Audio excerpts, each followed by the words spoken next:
Breaking news! Today, we bring you an urgent report on one of, if not, the most pressing crisis of our time, global warming. Throughout the world, it has been witnessed to cause many of the catastrophic disasters of our time. For instance, global warming has resulted in some of the largest wildfires, floods and hurricanes. It has caused the largest heat stroke ever witnessed in the 21st century. Now, you may wonder, how is this relevant to you? And that is what we want to talk about today. But before we can understand the urgency of global warming, we must first understand what causes global warming. The causes of global warming are largely relevant to human activities such as the combustion of fossil fuels, widespread deforestation, and industrial processing, which contributes to a significant elevation of the concentration of greenhouse gases, notably carbon dioxide, methane, and nitrous oxide. And these greenhouse gases in our atmosphere contributes to trapping heat inside Earth. To investigate people's thoughts on global warming, we have conducted a survey to interview people's opinion on global warming. Some of the questions that we have asked are: what would be some viable and good solutions to combat climate change? Have you taken any personal actions to reduce your carbon footprint or minimize the effect on climate change? And on a scale of 1 to 10, how concerned are you about climate change? And we have received many feedbacks regarding global warming. For the first question, some of the responses we have received including taking public transports, promoting renewable energies as opposed to fossil fuels, and recycling materials whenever possible. For the second question, the results that we have received are quite positive, with around 60% of the respondents having taken actions on reducing carbon footprint. Around 30% are unsure what they can do, and only 10% have never taken any actions. For the third question, the overall rating from the respondent falls around 7 on a scale of 1 to 10, showing that majority of the people are concerned about climate change. Now, Malaysia as a developing country is also making efforts to address climate change and has contributed to global efforts to mitigate climate change.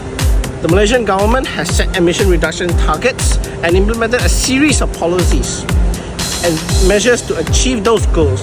These policies include promoting development of renewable energy, improving energy efficiency, limiting emissions, and promoting forest conservation, which leads Malaysia's philosophy closer to Eastern philosophy compared to Western philosophy. As the approach, Malaysia took leans toward raising awareness in order to reduce the greenhouse gas emissions instead of the path of innovation. Malaysia is actively promoting the development of renewable energy, especially in the solar and in the wind energy.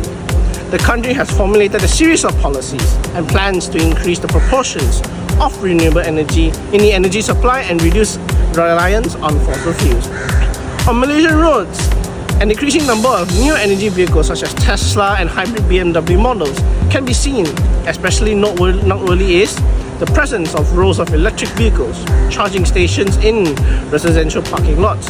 Malaysia is also actively participating in international climate change negotiations and plays an active role in some international initiatives.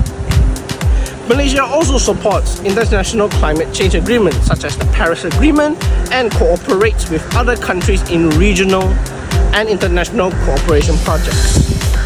To address the changes of climate change, Malaysia is a culturally diverse country with the main religion being Islam and some other religions including Buddhism and Hinduism. For the Muslims, they believe that humans were put on this earth as vicegerent with the responsibility to look after the planet, which meant that Muslims are more likely to take the Eastern view, whereas people trying to maintain harmony with the environment, same goes for Buddhism and their belief in Taoism. And Hinduism shares a similar view with that of the people should maintain harmony with the environment, which could explain why Malaysia is leaning towards Eastern view of philosophy. So, in conclusion, we can observe that from our findings and research done, climate change is a big threat on the basis of how long the Earth can survive as the human population grows and the amount of waste produced is harming the environment. In addition, it's also the reminder that we are not the only ones on this Earth, and we need to do our part as humans to reduce pollution, deforestation, and as much as possible. So according to our survey, we can conclude that many people are genuinely concerned on this earth that it may not last long for our younger generation. It may not even last long for the older generation to see how prosperous the earth can be, the amount of resources the earth can gain from humans, and the amount of things we do to conserve it. So we, as humans, need to find ways to sustain the earth and make it livable and as possible for not only us but for the living beings such as animals, sea creatures, all kinds of mammals that live on this planet Earth. And I hope, as myself, that this will bring a greater change for Earth as we reduce our carbon footprint, our pollution, and that we make this world a better place. I hope you all have a great day. That's all the breaking news.